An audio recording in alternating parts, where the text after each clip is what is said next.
Voici l'histoire de l'émergence du monde moderne telle qu'elle n'a encore jamais été racontée.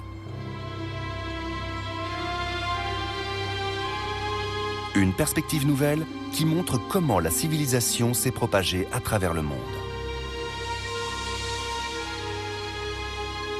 Depuis l'aube de l'humanité et l'apparition des premières cités et des premiers empires, jusqu'à la croyance en un Dieu unique. Nous allons suivre l'avancée des peuples originaires du Proche-Orient. Une région extraordinaire qui, pendant des millénaires, a constitué un lien vital entre l'Asie, l'Afrique et l'Europe. Un carrefour économique, scientifique et culturel.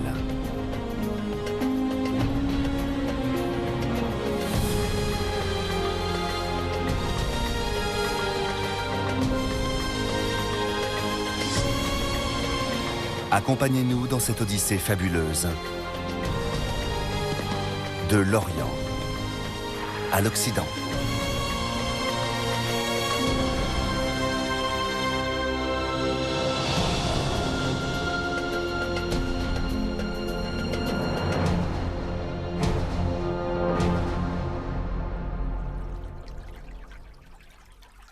Voici l'histoire de la naissance de la religion. Au Proche-Orient, elle est intimement liée à la progression de la civilisation.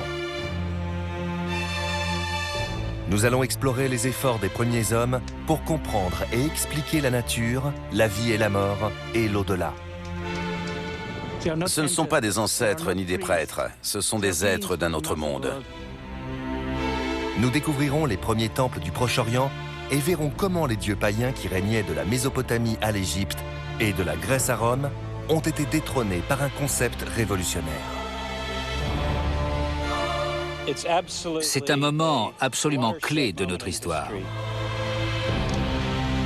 Un concept apparu en Orient et qui, après des débuts difficiles, a fini par conquérir l'Occident et à peu près tout le reste du monde.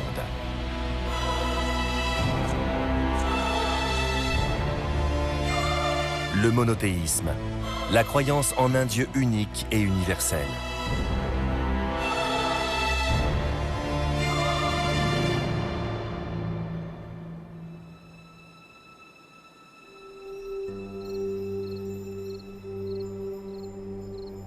L'hypothèse d'un Dieu universel est si familière et si bien intégrée à notre culture qu'on oublie que dans un monde où coexistaient de multiples divinités, c'était autrefois une idée radicale. D'où venait-elle? Comment s'est-elle développée? Pourquoi a-t-elle réussi? Le judaïsme, le christianisme et l'islam considèrent tous Abraham comme leur père fondateur.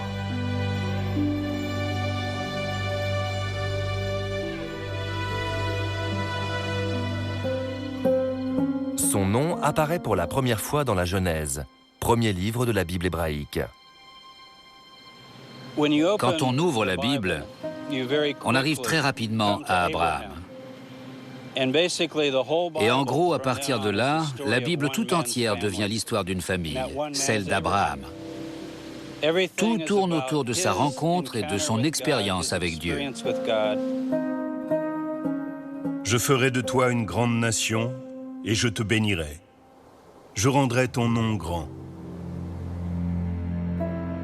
D'après la Bible, Abraham a passé la plus grande partie de sa vie à Haran, une ancienne cité de Mésopotamie, sans doute située dans l'actuelle Turquie. On y adorait de nombreux dieux.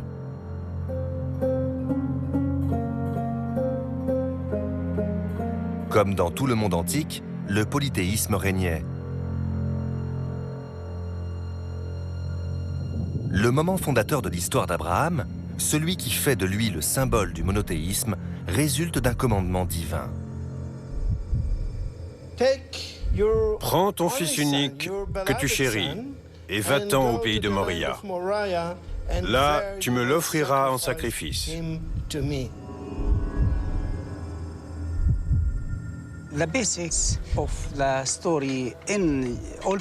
L'histoire de l'Ancien Testament et celle du Coran ont presque la même base. Ce sont les détails qui diffèrent. L'idée, c'est que Dieu veut éprouver la foi d'Abraham.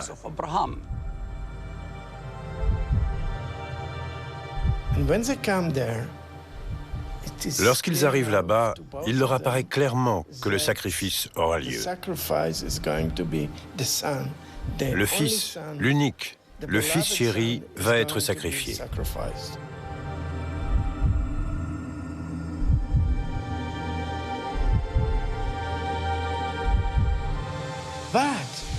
Mais au moment fatidique, une voix céleste intervient. Ne touche pas à l'enfant. Je ne veux pas qu'il soit sacrifié. Tu as prouvé ta loyauté envers Dieu. Les Juifs, les chrétiens et les musulmans considèrent tous Abraham comme une figure tutélaire. Mais l'histoire diverge sur certains aspects.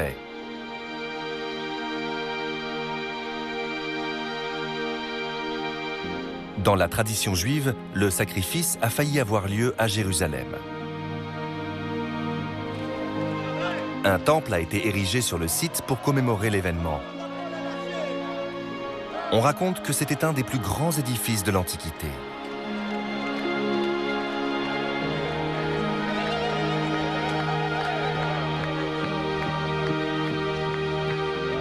Il a été détruit par les Babyloniens, puis reconstruit, avant d'être détruit à nouveau par les Romains.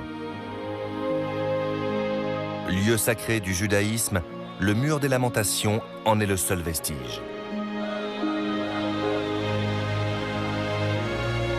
Il est dominé par la coupole du Rocher, le plus ancien monument islamique du monde.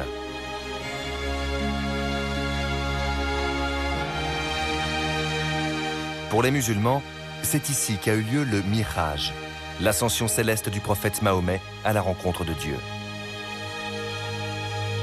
Dans la tradition islamique, le sacrifice d'Abraham ne s'est pas produit ici, mais près de la Mecque, dans l'actuelle Arabie Saoudite. Il est impossible d'être plus précis. Même si la chronologie biblique suggère que tout cela s'est passé il y a près de 4000 ans, on n'a aucune preuve concrète de l'existence d'Abraham.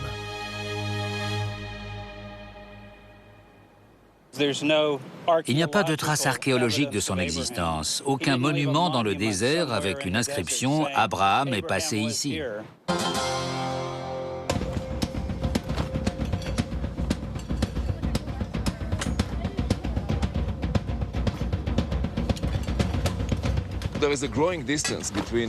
Il y a une distance croissante entre ce que les gens imaginent de l'histoire de cette région à partir du texte biblique et ce que révèle l'archéologie. Il est donc extrêmement délicat de reconstituer ne serait-ce qu'une ébauche de l'histoire à partir de ces mythes. Depuis quelques années, diverses découvertes archéologiques extraordinaires nous ont permis de retracer l'expansion de la religion et l'émergence du concept d'un Dieu unique. Notre récit commence plusieurs milliers d'années avant l'époque biblique. Il y a plus de 11 000 ans, il est arrivé quelque chose de remarquable à Göbekli Tepe, sur les plateaux de la haute Mésopotamie, dans l'actuel sud de la Turquie. Ces mystérieux piliers de pierre nous livrent des informations passionnantes sur les origines de la religion organisée.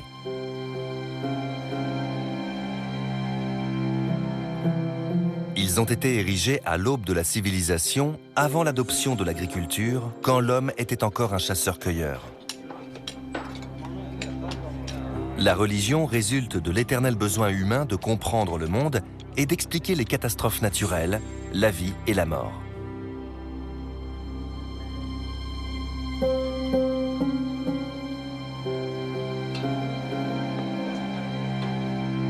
Pour le professeur Klaus Schmidt, qui dirige les fouilles archéologiques de Göbekli Tepe, ces piliers en T sont des figures humaines.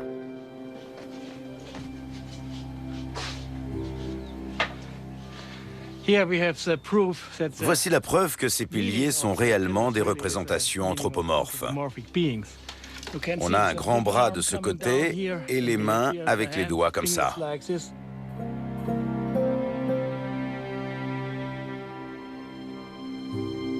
Ces monuments étranges représentent apparemment des êtres surnaturels venus d'un monde spirituel imaginaire. Le visage n'est jamais représenté sur ces formes hantées. Elles n'ont pas d'yeux, pas de nez, ni de bouche. Pour moi, ça indique clairement qu'elles ne viennent pas de ce monde. Ce ne sont pas des ancêtres ni des prêtres, ce sont des êtres d'un autre monde réunis ici dans un cercle éternel. Ces structures ne relèvent pas du quotidien. C'est une sphère sacrée qu'on a ici sur cette montagne. Il n'y a pas d'habitation à Göbekli Tepe. C'est un lieu à part. L'homme a bâti cette assemblée d'êtres surnaturels pour établir une connexion avec l'au-delà. Ce pilier dans la partie nord de la salle D nous indique peut-être ce qui se passait ici et quelle était la raison de ces espaces. Ici, nous avons un très grand vautour avec les ailes déployées, différents oiseaux, des serpents, d'autres symboles.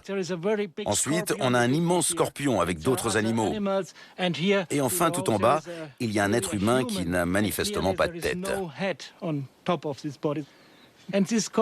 Tout ça semble être l'illustration d'un autre monde, et non pas de notre monde à nous. Et c'est ce qui nous a conduit à penser que cette salle était peut-être réservée aux rites funéraires. D'après le professeur Schmidt, les hommes préhistoriques pratiquaient dans cet espace une cérémonie rituelle pour célébrer le départ de leur mort.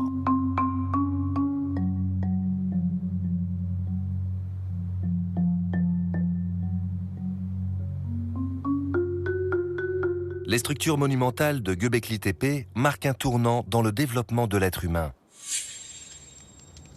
Il y a 11 000 ans, une véritable révolution s'est produite ici.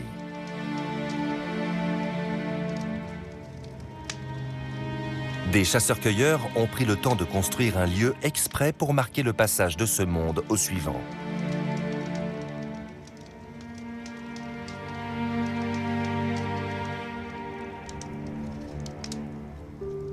Confrontés à la mort, aux forces de la nature et au cycle des saisons, ces hommes ont créé un système de croyances afin de donner un sens à ce monde déconcertant.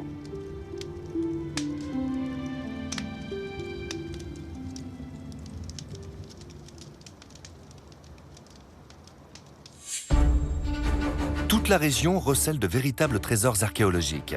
Des éléments qui prouvent que la mort et la sépulture étaient au centre des croyances émergentes de l'humanité. Non loin de Göbekli Tepe se trouve l'ancien village de Çatalhöyük. Le site offre une perspective unique sur la vie et les croyances de nos ancêtres. Les archéologues ont constaté un fait étonnant. Les habitants de Çatalhöyük inhumaient leurs morts dans leur propre foyer.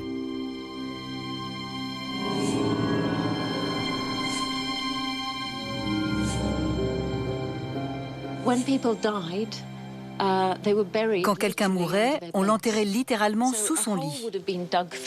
On creusait un trou dans cette plateforme et on plaçait le corps à l'intérieur. Si bien que ces gens vivaient à peine à 10 ou 20 cm au-dessus de leur mort. Dans certaines maisons, il n'y avait qu'un corps, ou même aucun. Et dans d'autres, il y en avait une bonne quinzaine. On en a trouvé jusqu'à 67 dans un seul bâtiment.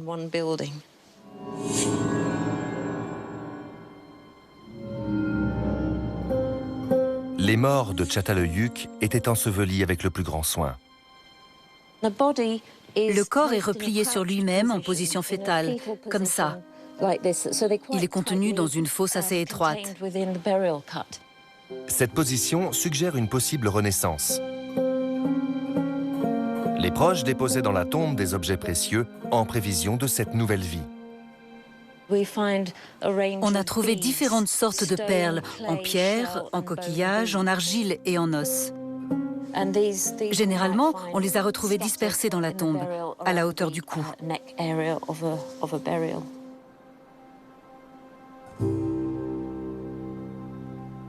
Mais d'autres indices de ces pratiques religieuses précoces commencent à émerger. Nous nous rapprochons peu à peu des dieux de nos ancêtres.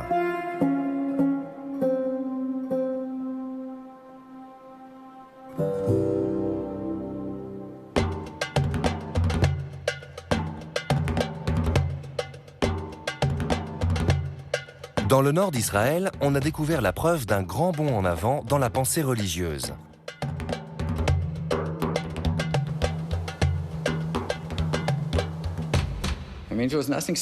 C'était un chantier très ordinaire jusqu'à ce qu'on la voie. Une figurine, mais couverte de saleté et de boue. Bien sûr, on ne l'a pas nettoyée sur le terrain, ça aurait été trop risqué. On a pris cette espèce de gros bloc de sédiment dans lequel on distinguait la forme d'une figurine et on l'a emporté au labo. Ce n'est qu'après l'avoir nettoyée qu'on a découvert la plus belle statuette jamais trouvée dans leur culture.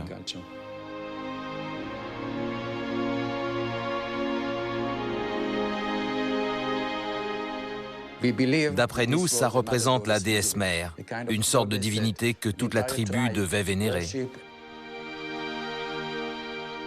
Le plus frappant, ce sont les yeux en diagonale. Ils sont en général 3 ou 4 fois plus gros que des yeux humains normaux. Il y a une volonté évidente de souligner les yeux sur ces statuettes. Ce n'est pas quelque chose de naturel, c'est surnaturel. Beaucoup d'autres figurines de la déesse mère ont été exhumées sur le site de Shahar HaGolan. Elles témoignent d'un véritable bouleversement sur le plan religieux. C'est la première fois qu'on peut réellement parler d'une sorte de déesse. Parce que pour la première fois dans l'histoire de l'évolution humaine, toutes les figurines sont identiques. Sur notre site, il y a environ 120 statuettes d'argile qui ont toute une tête allongée, des yeux en diagonale très proéminents, un nez, des oreilles et des boucles d'oreilles, un nombril et des plis de graisse. C'était sans doute une figure centrale, vénérée par toute la population. Et quand ils pensaient à cette déesse, les gens avaient une image précise de ses yeux et de sa tête. Il devait y avoir toute une mythologie autour d'elle. Les habitants de Shahar HaGolan ont révolutionné la religion. Ils ne considéraient pas leur déesse mère comme le Dieu unique et n'étaient donc pas monothéistes. Mais ils ont été les premiers hommes de l'histoire à instituer une vision uniformisée de Dieu. Ils ont été les premiers à cristalliser cette idée. On vénère une figure spécifique et on ne peut pas la représenter chacun à sa façon. Il y a une bonne et une mauvaise manière de le faire. Le concept d'une représentation uniformisée de Dieu va de pair avec la naissance de la religion organisée.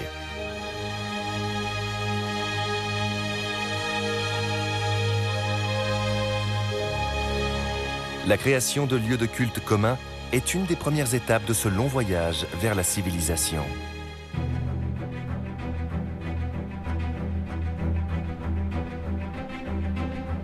Dès que les hommes ont vu leur population s'accroître autour des temples, ils ont commencé à bâtir des villes de plus en plus grandes. Né au Proche-Orient, ce processus a fini par gagner l'Occident et tout le reste du globe.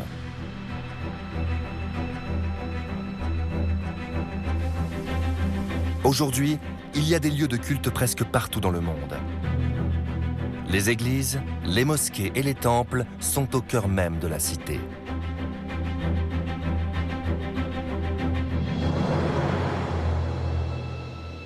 C'était déjà le cas lorsque les premières villes sont apparues en Mésopotamie il y a environ 6000 ans.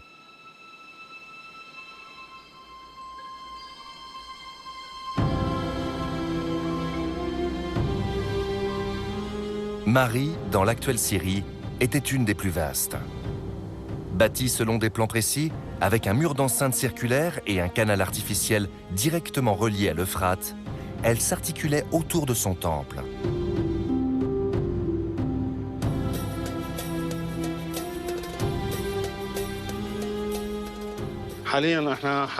Nous nous trouvons en ce moment dans le sanctuaire de ce temple qui date du 3e millénaire. Et vous avez l'autel derrière moi. Au début du siècle dernier, on a trouvé ici beaucoup de grandes jarres, pleines d'offrandes.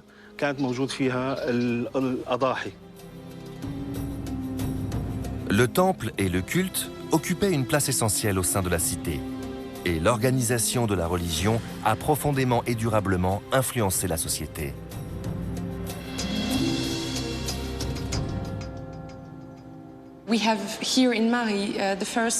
À Mari, on a les premiers signes d'une vraie société organisée.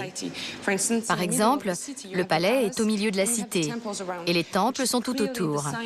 Ça indique clairement l'existence d'une hiérarchie. On a le pouvoir et la religion au sommet d'une société plus ou moins pyramidale.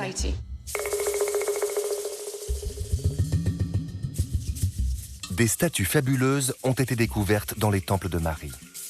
Elles nous livrent aujourd'hui une image étonnamment vivante des pratiques religieuses de cette culture antique.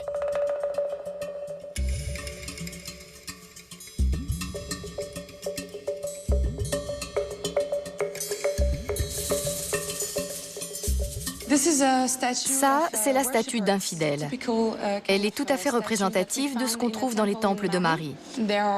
Le crâne chauve, la façon de représenter la barbe. Les yeux aussi sont typiques. Ce sont des disques de lapis-lazuli enchâssés dans une coquille. Les sourcils sont en bitume. Les mains sont jointes sur la poitrine, ce qui est un signe de dévotion. La plupart du temps, il y a une inscription à l'arrière de l'épaule avec le nom du modèle. Nous savons désormais qui est cet homme. Il s'appelle Shivun.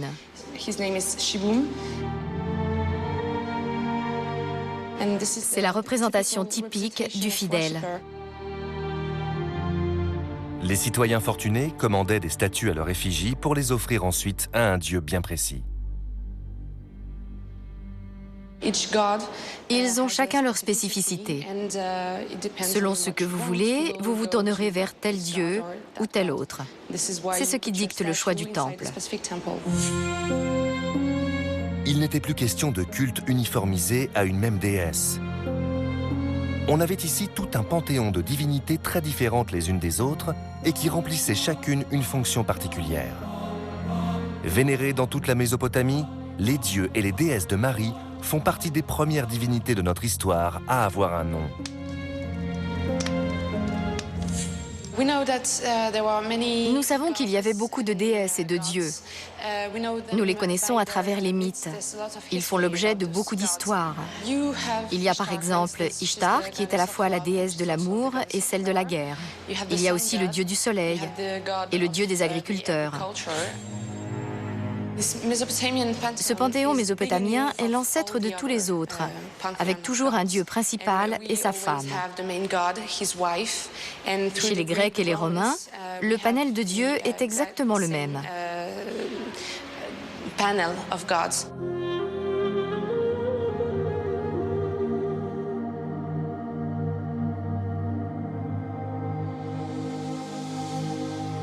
Les ruines du Parthénon, le temple érigé en l'honneur d'Athéna sur l'acropole d'Athènes, témoignent encore de la formidable résilience des dieux de l'Antiquité. La plupart des statues et des frises qui l'ornaient autrefois se trouvent aujourd'hui au British Museum à Londres. Les Grecs considéraient les dieux comme des hommes, mais un peu plus grands, plus intelligents, flamboyants. Il y a là Dionysos, Sélénée, la déesse de la lune, Aphrodite, la déesse de l'amour sexuel.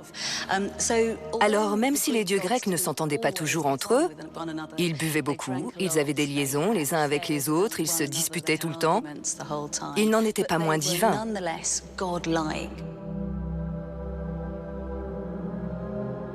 Il ne faut pas oublier que dans la Grèce antique, les dieux, les demi-dieux et les esprits étaient omniprésents. C'est comme ça que les gens expliquaient le monde autour d'eux. Quand ils voyaient la marée monter et descendre, le grain mûrir dans les champs, ils savaient, ils ne pensaient pas, ils savaient que c'était un dieu ou plusieurs dieux qui faisaient tout ça pour eux.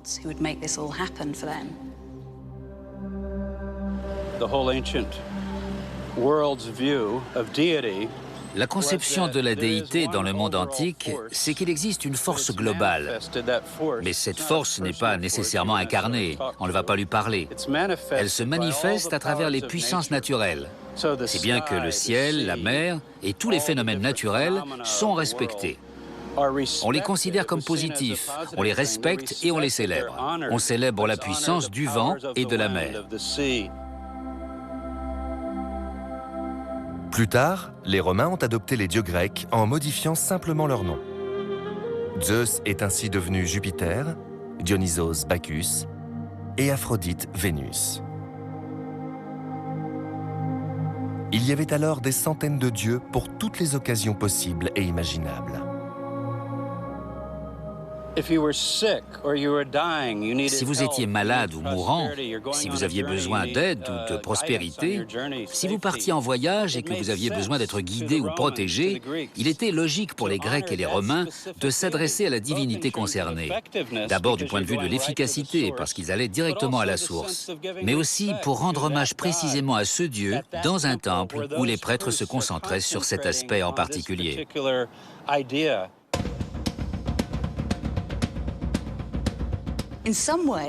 Pour les Grecs, c'était parfois épuisant parce qu'il fallait sans cesse se démener pour garder les faveurs de ces différents dieux.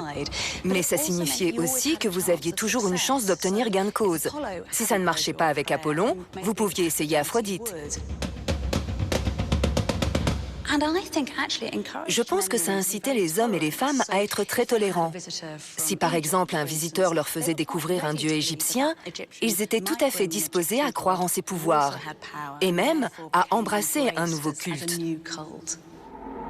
Beaucoup de dieux ont ainsi coexisté paisiblement pendant des millénaires, jusqu'à ce qu'un homme s'attaque au polythéisme. Cet homme, ce n'était pas Abraham, mais le souverain d'une des plus anciennes civilisations de l'Antiquité, l'Égypte. L'Égypte était polythéiste. On y adorait d'innombrables dieux. Au sommet de ce panthéon, Ra, le dieu soleil, régnait sur un groupe de 9 divinités appelées la Grande Énéade. Mais il y a 3500 ans, le pharaon Amenhotep a initié une véritable révolution religieuse.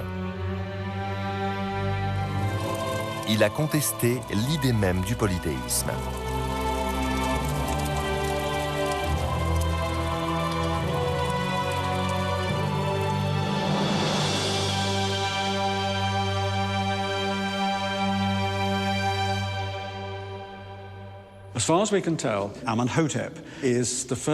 Pour autant qu'on sache, Amenhotep est le premier Égyptien qui a été capable de porter un regard critique sur la religion de sa propre société.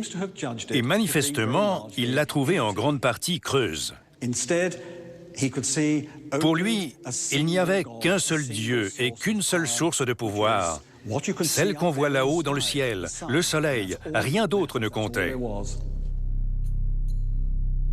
Le pharaon a alors décidé d'écarter tous les dieux égyptiens et de ne plus en vénérer qu'un, Aton, le dieu soleil. Il voulait rendre hommage à la puissance immédiate du soleil, qui est la seule source d'énergie non terrestre qu'on peut réellement voir. Tout le reste repose sur l'imagination. Il semble avoir été motivé par un désir de simplicité.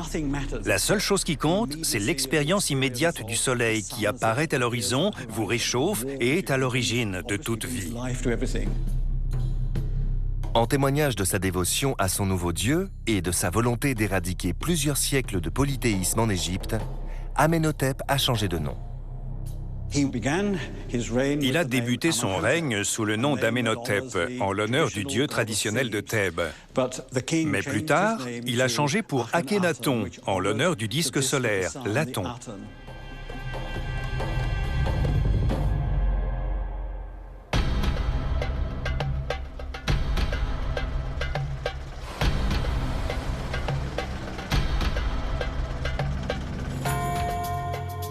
Akhenaton est allé jusqu'à bâtir toute une ville consacrée au dieu unique et à y installer toute sa cour. Il l'a appelée Akhetaton, l'horizon du soleil.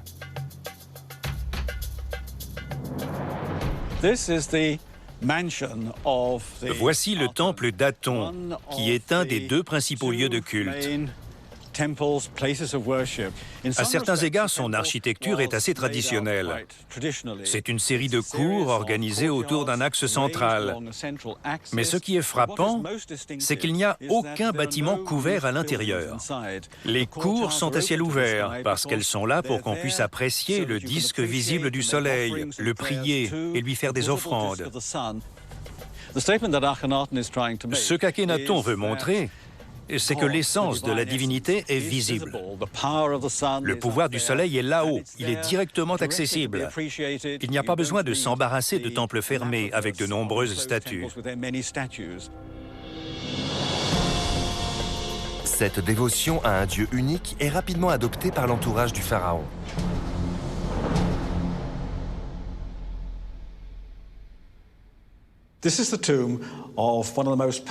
Voici la tombe d'un des personnages les plus influents de la cour. Il s'appelle Aïe.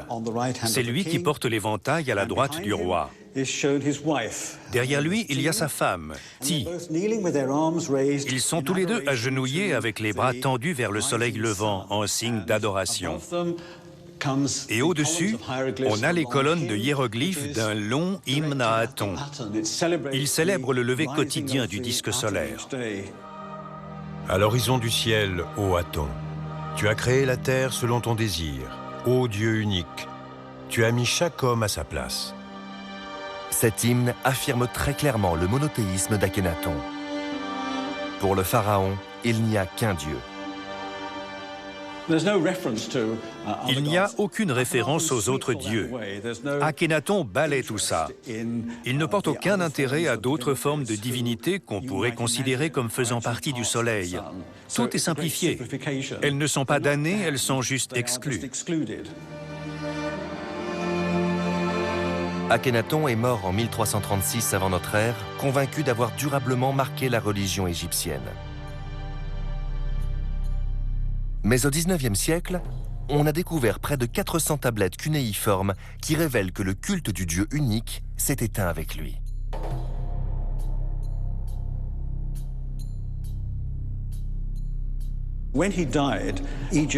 Après sa mort, l'Égypte est revenue au culte traditionnel d'Amon-Ré à Thèbes et de toutes les autres divinités locales. C'est le propre fils d'Akhenaton, Toutankhaton, dont le nom signifie « image vivante d'Aton », qui lui a succédé sur le trône. Son règne éclair a été marqué par le déclin du culte d'Aton et le retour en grâce des anciens dieux, à commencer par Amon. En témoignage de ce retournement, Toutankhaton a même changé son nom pour Toutankhamon, l'image vivante d'Amon. L'expérience monothéiste de l'Égypte n'était plus qu'un souvenir.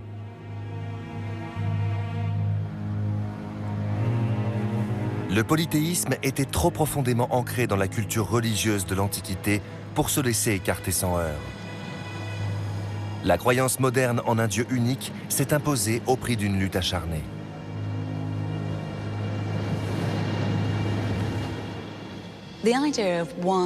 L'idée d'un Dieu unique était sûrement tout à fait extraordinaire et très choquante. Comment aurait-il pu n'y avoir qu'un seul Dieu quand ces hommes et ces femmes vivaient depuis des milliers d'années dans un monde habité par toutes sortes d'esprits, de dieux et de demi-dieux? C'était une idée terriblement révolutionnaire. Mais le monothéisme n'avait pas dit son dernier mot, et le Proche-Orient allait encore jouer un rôle essentiel dans son essor. Le bouleversement suivant s'est produit tout près de l'Égypte, au pays de Canaan.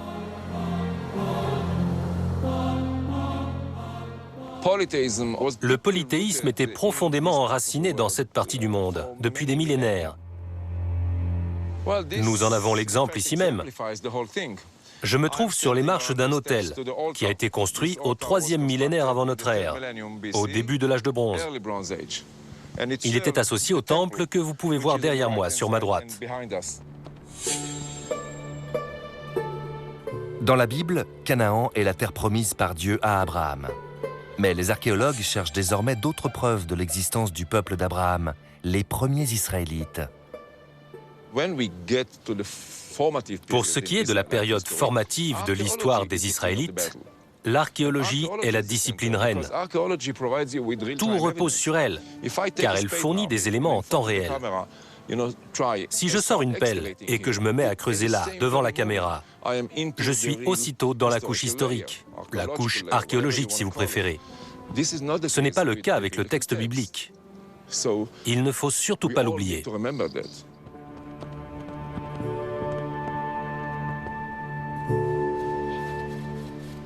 Le chantier de fouilles de Megiddo, une des principales villes de l'ancien Canaan, semble montrer que les premiers Israélites ont continué à pratiquer les mêmes cultes polythéistes que les Cananéens.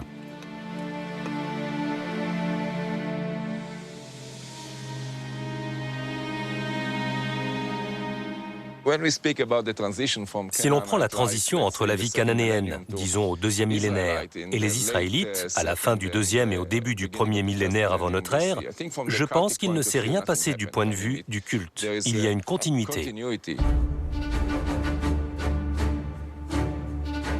D'autres sites attestent également la persistance du polythéisme dans cette région. À 70 km de là, des archéologues font des fouilles à Tel Hatzor, l'ancienne capitale de Canaan. C'est le plus grand site du pays, avec plus de 80 hectares et une population de 15 à 20 000 personnes. Ça en fait une ville comparable à Paris, Londres ou New York aujourd'hui. C'est un site majeur.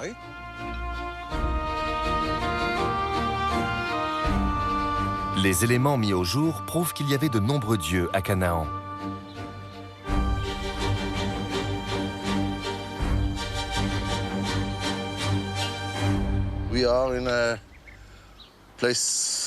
Nous sommes dans un lieu de culte de l'âge de bronze.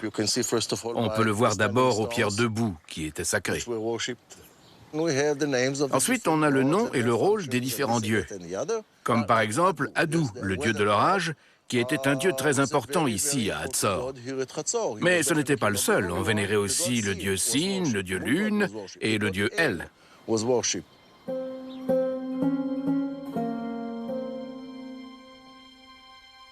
Les Cananéens adoraient un panthéon de dieux dirigé par El, sa femme Ashéra et son fils Baal. Et lorsqu'ils se sont implantés à Canaan, les Israélites ont manifestement adopté les mêmes pratiques religieuses. Le principal dieu des Cananéens s'appelle El, tout comme celui des Israélites, El ou Elohim. Il est évident que ces derniers ont repris beaucoup de rites et d'idées religieuses à leur compte. La Bible confirme que les Israélites vouaient un culte à ces dieux cananéens. Les prophètes n'arrêtent pas de récriminer. Pourquoi adorez-vous ce Dieu? Pourquoi adorez-vous Baal? Vous n'êtes pas censé faire ça. Vous devez garder vos distances. Vous devez vous tenir à l'écart des Cananéens et de leur religion.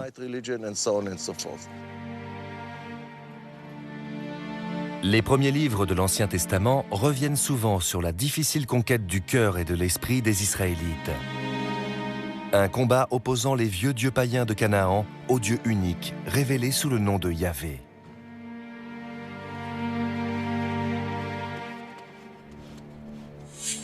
Anochi Adonai Elohecha asher hotziticha me'eretz Mitzrayim mibet avadim lo yeh lecha Elohim. Je suis Yahvé, ton Dieu. Tu n'auras point d'autre Dieu devant ma face.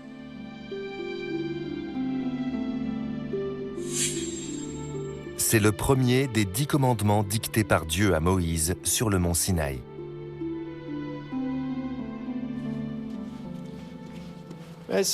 Voilà donc ce qu'on a à l'époque de Moïse. Un commandement qui impose d'adorer l'Éternel sans ignorer l'existence des autres.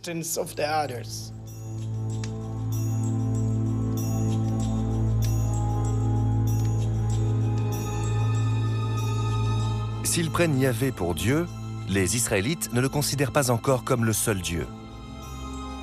Malgré les commandements et les avertissements de Moïse et des autres prophètes, ils persistent à honorer d'autres dieux et d'autres déesses.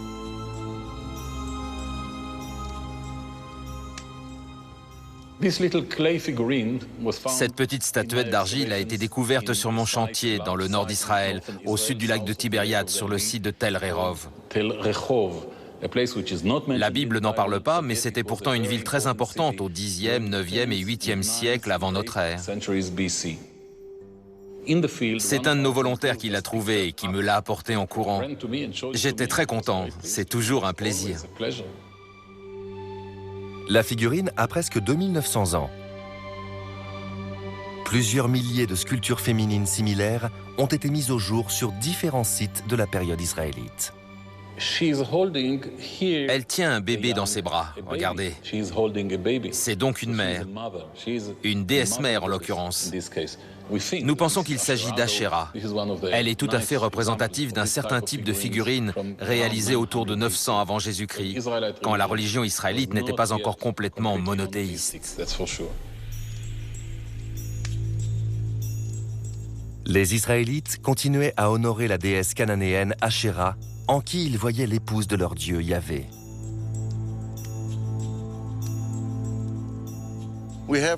Nous avons par exemple des jarres qui portent cette inscription pour Yahvé et son Asherah. D'accord, on a donc Yahvé et Madame Yahvé, si vous voulez, Asherah. Les Israélites idolâtraient de nombreux dieux. Contrairement à ce qu'on pense souvent, ils ne vénéraient pas tous Yahvé. Certains éléments montrent clairement que Yahvé a dû mener un combat long et difficile avant d'être accepté comme le Dieu unique. Les Israélites ont mis plusieurs siècles à reconnaître enfin Yahvé comme leur seul Dieu, et il a fallu une catastrophe pour les en convaincre.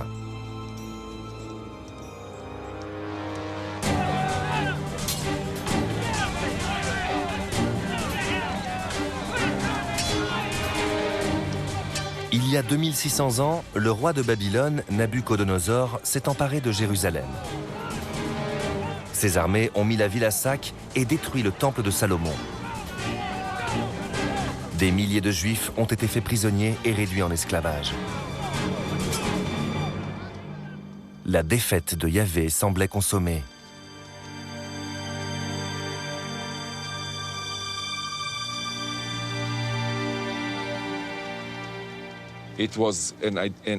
C'était une catastrophe théologique, parce que le Dieu d'Israël avait été vaincu par le Dieu des Babyloniens. C'est comme ça que les gens voyaient les choses à l'époque. Ils avaient besoin de comprendre ce qui s'était passé. Soit ils cédaient, ils oubliaient le passé et devenaient membres à part entière de la culture babylonienne, soit ils trouvaient une explication.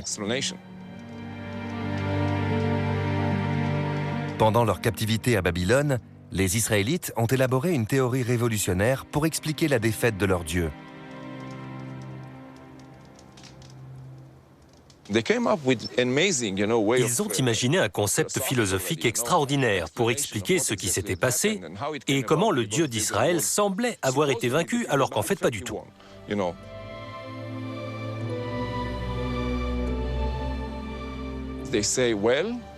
Ils ont dit, réfléchissons un peu.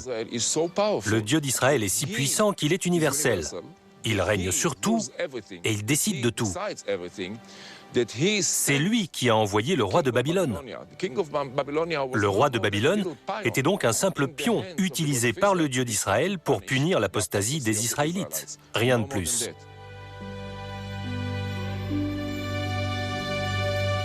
La victoire des Babyloniens n'était pas celle de leur Dieu, mais celle de Yahvé qui s'était servi d'eux pour punir les Israélites.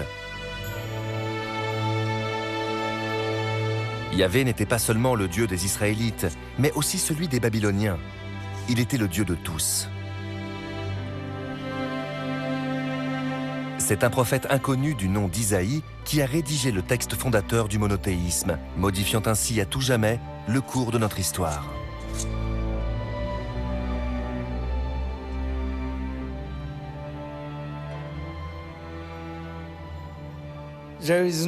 Hors moi, il n'y a point de Dieu. Je suis le créateur du bien et du mal. Je suis le créateur de la lumière et des ténèbres. Il n'y a personne d'autre que moi.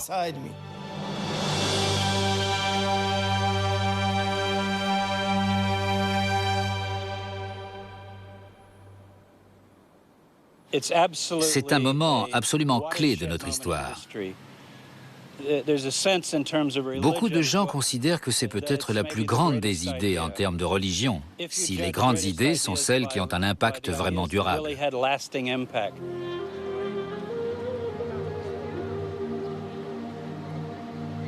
Sous le règne de Cyrus le Grand, après la conquête de Babylone par les Perses, les Israélites ont été autorisés à retourner à Jérusalem.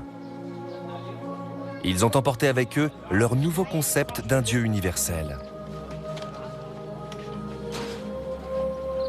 Mais ce ne sont pas les Juifs qui ont répandu cette idée révolutionnaire à travers le monde. C'est une autre religion, bâtie sur les fondements du judaïsme.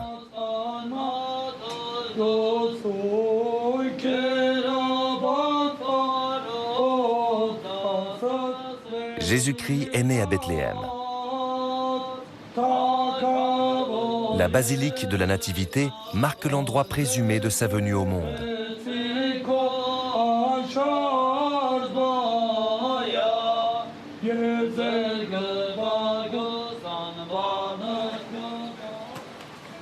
Au moment de la Pâque juive, il est venu prêcher à Jérusalem.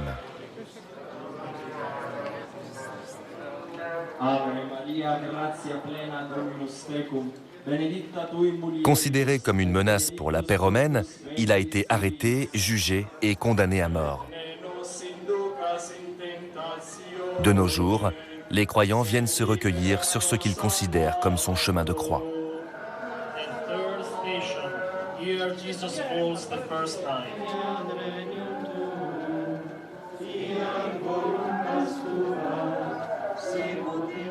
Here Jesus meets the old women of Jerusalem. A great crowd of people follow him, including women who beat their breasts and lamenting over him. Le pèlerinage s'achève à l'église du Saint-Sépulcre, site traditionnel de la crucifixion de Jésus et de son tombeau.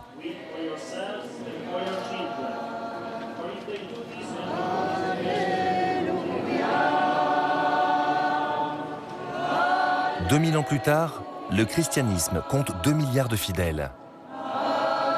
Mais comment la version chrétienne du monothéisme a-t-elle réussi à vaincre le polythéisme et à s'imposer comme la première religion du monde? Jésus-Christ lui-même n'a pas inventé une religion mondiale. Il a vécu sa vie et pratiqué sa foi de façon exemplaire. Ce sont d'autres après lui qui ont développé ses idées et la relation personnelle qu'on lui prêtait avec Dieu, son Père, pour en faire un système de croyance et une religion mondiale.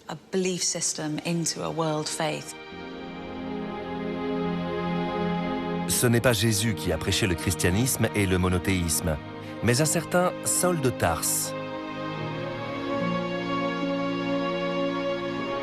Aveuglé par une apparition du Christ, puis miraculeusement guéri, Saul s'était converti et il avait changé son nom pour Paul.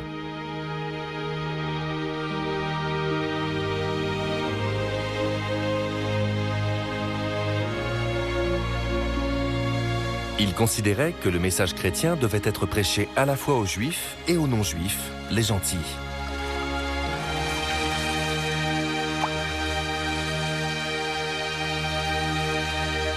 Tous pouvaient être baptisés et suivre Jésus.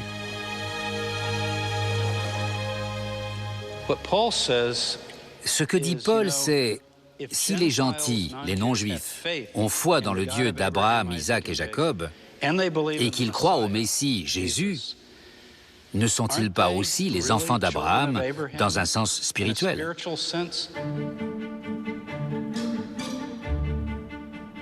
Le voyage missionnaire de Paul l'a mené de la Syrie jusqu'à Chypre et de l'Asie mineure jusqu'à la Grèce. Il commence alors son œuvre missionnaire. Il voyage d'abord à travers l'Asie mineure, la Turquie. Il s'arrête dans les petites villes et les villages, et il continue ainsi jusqu'en Grèce. Il ne prêche pas qu'aux Juifs. Il va souvent à la synagogue, mais il finit par prêcher dans les rues. Ou alors il loue une salle. Par exemple, il y a une fois où il loue une sorte d'école et les gens viennent l'écouter parler. Sur la route, il a fait étape dans une des plus grandes métropoles de l'époque.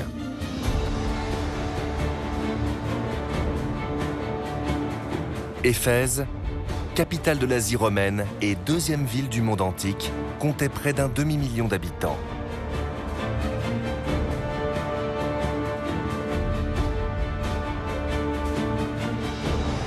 On y trouvait toute une profusion d'édifices dédiés aux nombreux dieux du panthéon gréco-romain.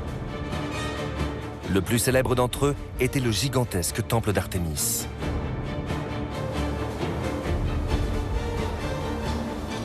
Si Paul parvenait à convertir les païens d'Éphèse au christianisme, la nouvelle religion pourrait se répandre à travers l'Empire.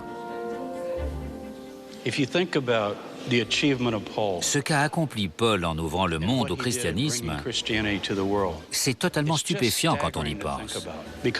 Parce que dans chaque ville où il arrive, il y a des dizaines et des dizaines de temples, des monuments magnifiques dédiés à tous les dieux et les déesses de Grèce, de Rome et d'Égypte. Et ça ne va pas disparaître comme ça.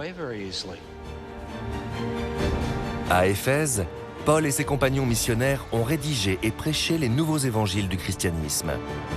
Leur religion, qui s'était démarquée de ses racines judaïques, s'apprêtait à porter le monothéisme au-delà de son berceau proche-oriental.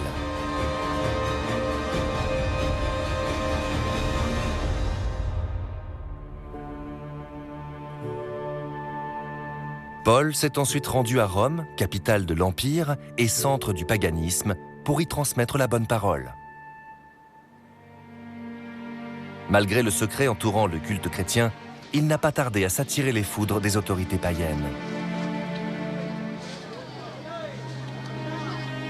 On pense qu'il a été exécuté à Rome sous le règne de l'empereur Néron.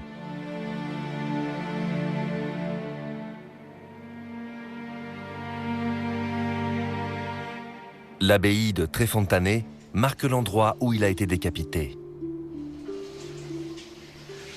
Voilà, c'est là. C'est le pilier qui commémore l'exécution de Paul. On raconte qu'on lui a coupé la tête à cet endroit. En fait, le pilier ne sert pas à indiquer le lieu précis où ça s'est produit, mais plutôt à rappeler que c'était dans cette zone. Quant aux trois fontaines, l'histoire raconte que sa tête a rebondi à 3 reprises et que Dieu a voulu témoigner de sa grandeur.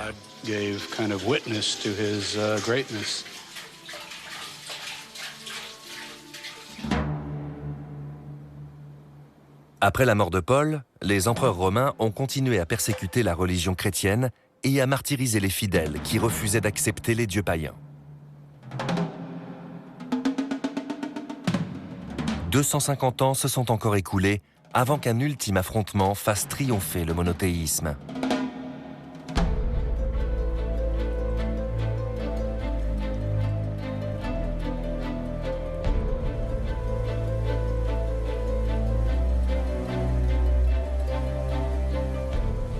C'est sur ce pont que la bataille a eu lieu, le pont Milvius.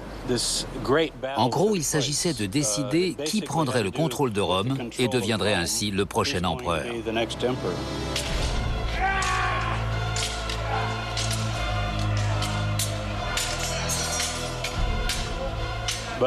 Mais avec le recul, on peut dire que le véritable enjeu de cette rencontre, c'était l'avenir de l'ensemble du monde occidental. D'une certaine manière, c'est le sort du monothéisme qui était en jeu sur ce pont. En 312, 2 armées se sont affrontées ici, sur le pont Milvius, à quelques kilomètres de Rome. D'un côté, Constantin, l'empereur des provinces occidentales de Rome, et de l'autre, Maxence, un usurpateur. Repoussés vers le Tibre, les hommes de Maxence et l'empereur lui-même se sont noyés.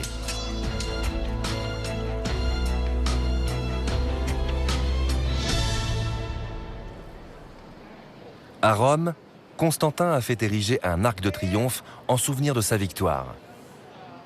Dans les années qui ont suivi, le nouveau César a proclamé la tolérance religieuse au sein de l'Empire.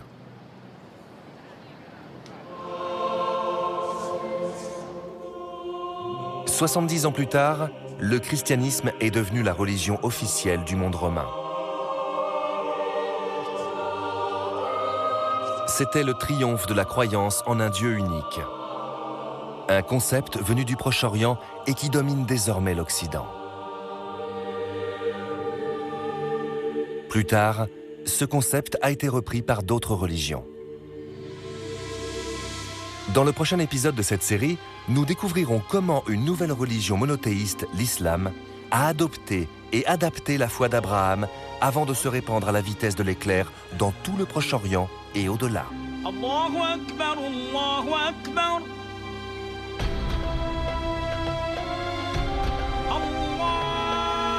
C'est le prolongement du rôle remarquable qu'a joué le Proche-Orient dans l'histoire des religions. Depuis les premiers balbutiements à Göbekli Tepe, en passant par l'évolution du grand panthéon des dieux antiques et les premières expériences monothéistes, jusqu'aux grandes religions modernes.